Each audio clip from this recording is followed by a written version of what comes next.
መጋቢት 6 ቀን 2017 ዓመተ ምህረት በሚሊኒየም አዳራሽ የሚካሄደውን ታላቅ መንፈሳዊ ዝግጅት አስመልክቶ የተዘጋጀ ጋዜጣዊ መግለጫ። አስቀድሜ ጥሪያችንን አክብራችሁ የተገኛችሁትን የሚዲያ አባላት በሙሉ እጅግ አድርገን እናመሰግናለን። እኔ አስማረ ይገዙ እባላለሁ። የክርስቶስ ተልእኮ ቤተክርስቲያን የሥራ አስፈጻሚ ቦርድ ሰብሳቢ ነኝ። በተጨማሪ በዚህ ጋዜጣዊ መግለጫ ላይ ፓስተር ዶክተር ተስፋው ሙሉዓለም የክርስቶስ ተልእኮ ቤተክርስቲያን ዋና መጋቢ፣ ዘማሪት ቃል ኪዳን ሊሊ ጥላሁን፣ ዘማሪት አዜብ ኃይሉ፣ ዘማሪት ቤተልሔም ወልዴ፣ መጋቢ ደበሽ ተመስገን የአርትስ ሚኒስትሪ ኢትዮጵያ ተወካይ፣ ወይዘሮ ሩት ኃይሉ የኤልዛቤት ኢቨንትስ መስራችና ዋና ስራ አስኪያጅ የተገኙ ሲሆን መጋቢት 6 ቀን 2017 ዓመተ ምህረት በሚሊኒየም አዳራሽ የሚካሄደውን ታላቅ መንፈሳዊ ዝግጅት አስመልክቶ ዛሬ መጋቢት 4 ቀን 2017 ዓመተ ምህረት በሳሮ ማርያ ሆቴል የተሰጠ ጋዜጣዊ መግለጫ።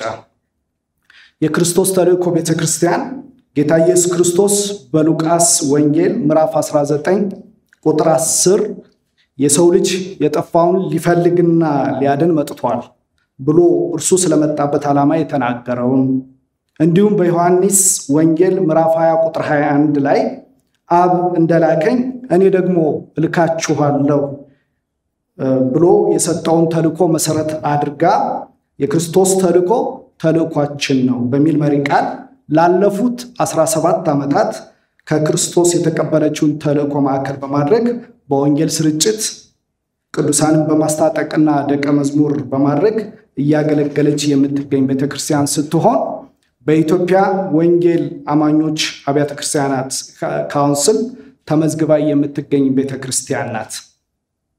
ቤተክርስቲያኒቱ በአዲስ አበባ ከሚገኘው ዋና አጥቢያ ቤተክርስቲያን ባሻገር በሰሜን አሜሪካና በአውሮፓ ክራይስት ሚሽን ሚኒስትሪስን በመመስረት ወንጌልን ለብዙዎች እያደረሰች ትገኛለች። ከዚህም በተጨማሪ በክራይስት ሚሽን ቴሌቪዥን ሲኤምቲቪ እና እንደ ዩቲዩብ ባሉ ማህበራዊ ሚዲያዎች በመታገዝ በመላው ዓለም ያሉ ቅዱሳንን በትጋት በማገልገል ላይ የምትገኝ ቤተክርስቲያን ነች። እንደዚህ ቀደሙ ሁሉ በምድራችን ላይ መለኮታዊ ተጽዕኖ እንደሚፈጥር በማመን መጋቢት 6 ቀን 2017 ዓመተ ምህረት ከቀኑ 7 ሰዓት በሚሊኒየም አዳራሽ ኑ ቃል ኪዳናችንን እናድስ በሚል መሪ ቃል ልዩ የአምልኮና የጸሎት መርሃ ግብር አዘጋጅታለች። ይህን አምልኮ እጅግ የምንወዳቸውና የቤተክርስቲያን በረከት የሆኑት ዘማሪት ቃል ኪዳን ሊሊ ጥላሁን፣ ዘማሪት አዜብ ኃይሉና ዘማሪት ቤተልሔም ወልዴ እግዚአብሔር በሰጣቸው ልዩ የዝማሬ ጸጋ ፕሮግራሙን ይመሩታል። በዕለቱ ቃል ኪዳን ሊሊ ጥላሁን እጅግ አስተማሪና መካሪ የሆነውን የቃል ኪዳን ፍቅር የተሰኘ መጽሐፏን ታበረክትልናለች። የክርስቶስ ተልእኮ ቤተክርስቲያን የሥራ አስፈጻሚ ቦርድ ይህ ታላቅ ዝግጅት ለኢትዮጵያ ቤተክርስቲያን ያለውን ፋይዳ በመመርመር ደረጃውን በጠበቀ ሁኔታ እንዲዘጋጅ የሚያስፈልገውን ሁሉ በማድረግና ሂደቱን በመከታተል ላይ ይገኛል። በዚህ ታላቅ ዝግጅት ላይ አብራችሁ የቆማችሁትን ሁሉ በክርስቶስ ተልእኮ ቤተክርስቲያን ስም እናመሰግናለን። ቀጥሎ ይህን ታላቅ ዝግጅት በተመለከተ የቤተክርስቲያናችን ዋና መጋቢ ዶክተር ፓስተር ተስፋው ሙሉዓለም አጭር መግለጫ ይሰጣሉ። አመሰግናለሁ።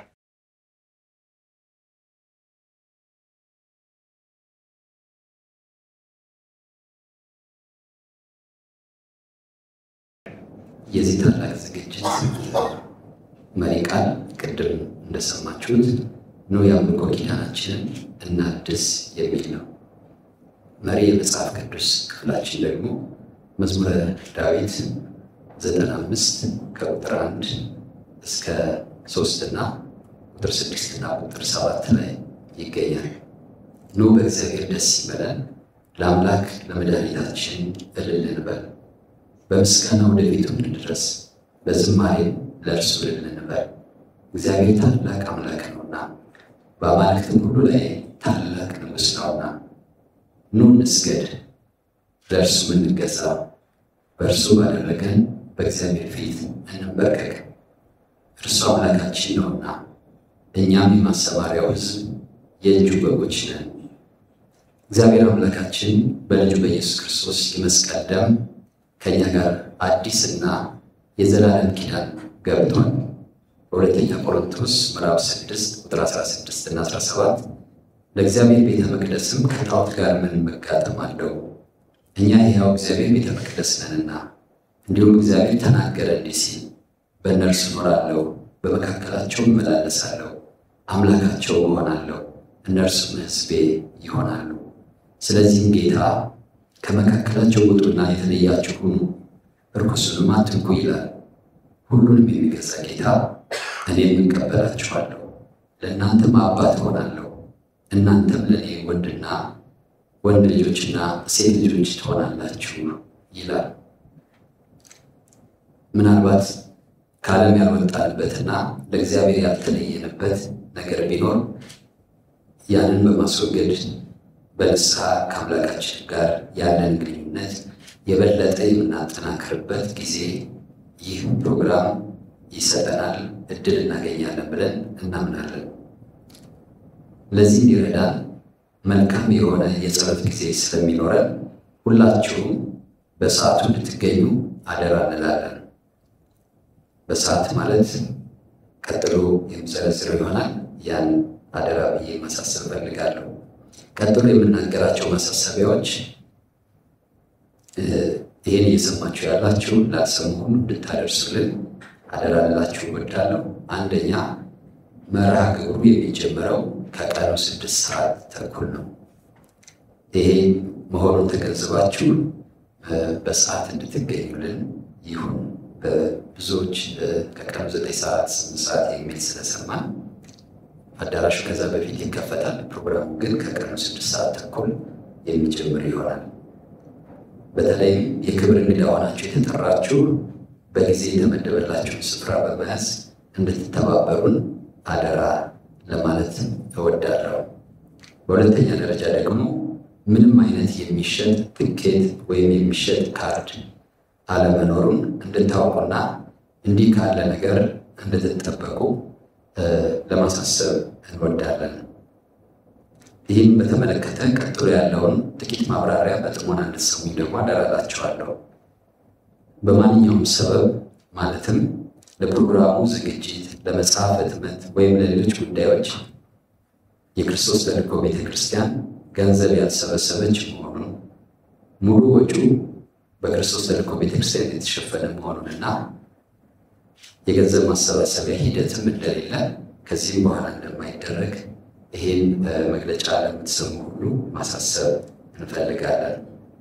የዚህ ፕሮግራም ታዳሚዎች ወደ አዳራሽ ለመግባት ምንም አይነት ክፍያ የማትጠየቁ መሆኑን ይሄንም እንድታውቁ መግቢያ የሌለው ነፃ እንደሆነ እንድትገነዘቡ እንፈልጋለን። እግዚአብሔርን ማምለክ የሚፈልግ ሁሉ በዚህ ፕሮግራም ላይ መገኘት የሚችል መሆኑን እንድታውቁልን ማስገንዘብ እንሻለን። መጽሐፉን መመረቅ ወይም መግዛት ግዴታ አይደለም። የምንሰባሰበው እግዚአብሔር አምላካችን ለማምለክ ስለሆነ በዕለቱ መጽሐፉን የሚመረቁ ሰዎች ገቢ የሚያደርጉት በመጽሐፉ ጸሐፊ ማለትም በቃል ኪዳን ሊሊ ጥላሁን ስም በተከፈቱ የባንክ ሂሳቦች ቁጥር ብቻ ይሆናል። ይህን ለማሳለጥ በሚሊኒየም አዳራሽ ግቢ ውስጥ የባንክ ቅርንጫፎች የሚገኙ ስለሆነ በጥሬ ብር መጽሐፍ የምትገዙ ሁሉ እኛ በቀጥታ ጥሬ ብር የማንቀበል መሆናችንን እንድትገነዘቡልንና በዛ በአቅራቢያ ወደሚገኙ ግቢ ውስጥ ለዚህ አገልግሎት የገቡ ባንኮች ጋር መፈጸም የምትችሉ መሆኑን ልናሳውቅ እንወዳለን። በዕለቱ ያለውን የመርሃ ግብር መጨናነቅ ለመቀነስ ሲባል ፈቃደኛ የሆኑና መጽሐፉን በተለየ መልኩ ለመመረቅ ለሚፈልጉ ተዘጋጅተው እንዲመጡ አስቀድሞ የተበተነ ቅጽ ያለ መሆኑ ይታወቃል። እነዚህ ቅጾች ግን በምንም መልኩ የቅድሚያ ክፍያ ወይም የቦታ መያዣ ቅጾች አለመሆናቸውን እንድታውቁ አደራ እላለሁ።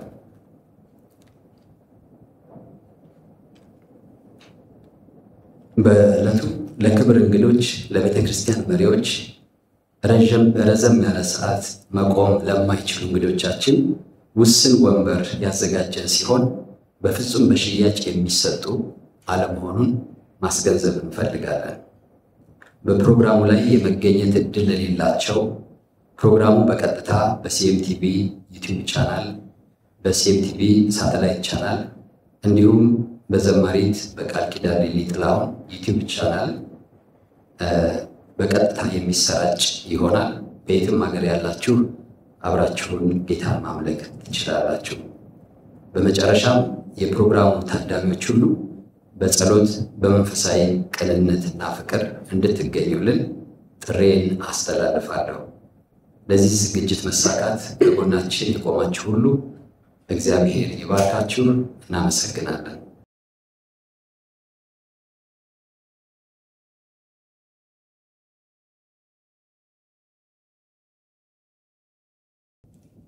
ሰላም እንደናላችሁ ያው እንግዲህ እንደምታዩት መተናል። አስቀድሜ ያለኝ መልእክት በዚህ ፕሮግራም ላይ እንደምትገኙ በማመን አመሰግናችኋለሁ ስለምትገኙ። አንድ ነገር ላሳስባችሁ የምፈልገው ምንድነው፣ እንግዲህ መጽሐፍን አስመረቀን አምልኮ ማደረግን ዋናው ዓላማው በቀኑ መጨረሻ ምንድነው ያጠናቀቅንበት ስናስበው ወንጌልን መስበክ ነው። ስለ ኢየሱስ ክርስቶስ ብቸኛ አዳኝነት ለሕዝቡ ለዓለም ሕዝቡን ለማስተላለፍ ነው። ያ ነው ዋና ዓላማ። ይሄ ምክንያት ነው። ስለዚህ ይህንን ምክንያት ሁላችንም ልንጠቀምበት ይገባል። ወንጌል መስበክ እኛ አገልጋዮች የሆንን ብቻ ሳይሆን የሁሉም አማኝ ኃላፊነት ነው። ስለዚህ በዚህ አጋጣሚ በዚህ በተሰጠን ምክንያት አንድ ማሳስባችሁ የበትህትና የምጠይቃችሁ ነገር አንድን ሰው ወደኛ ቤተክርስቲያን መጥቶ ማያውቅን ሰው ቢጋብዝ ይህንን አሳስባችኋለሁ። እኔ አምናለሁ ያ ሰው የኢየሱስን ብቸኛ አዳኝነት ተረድቶ ከዛ ቤት እንደሚወጣ እና እባካችሁ አንድ ሰው ይዛችሁ ለመምጣት አስቡበት። በስከዛ በተረፈ በጣም እወዳችኋለሁ።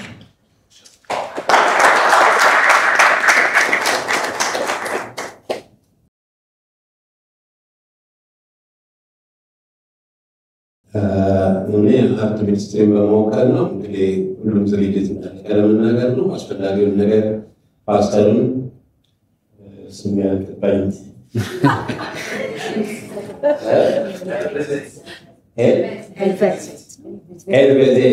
ኤልቤዜት ኢቨንት ኦርጋናይዘርም ትክክል ገልጸውታል። እንደ አርት ሚኒስትሪ እኛም ቀደም ሲል እንደተናገርነው ላለፉት 28-30 ዓመታት ያክል እንደዚህ መሰል ፕሮግራሞችን አብሮ በጋራ በመስራት ከእግዚአብሔር ስራ ጋር የምንቆም የኪነ ጥበብ ባለሙያዎች እንደዚህ ደግሞ ቤተክርስቲያን አገልጋዮች ነን።